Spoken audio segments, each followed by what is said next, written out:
Karibu tena mtazamaji, tuendelee. Shirika ama ni taarifa ambayo inafungamana na naibu gavana wa kaunti ya Kakamega Ayub Savula ambaye amehimiza viongozi wa jamii ya Luhya ama Waluhya kuungana ili kubuni chama kimoja na kuwa sauti moja kwenye uchaguzi mkuu wa mwaka 2027. Savula alizungumza akiwa kwenye hafla ya mazishi eneo la Chimoi katika eneo bunge la Lugari, kaunti ya Kakamega. Imepita miaka mingi nimewaona tena leo.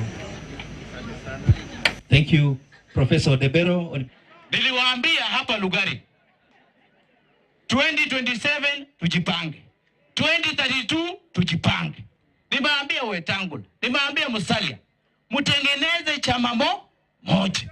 2032 kama Wetangula hautakuwa rais, kama wewe Musalia hautakuwa rais, 2042 mniachie barabara nitawapanga. Simona Ruto amekuwa akiwaambia wa Kenya atawapanga. Simwambia Nabii, wewe uko ODM, mimi niko DAP.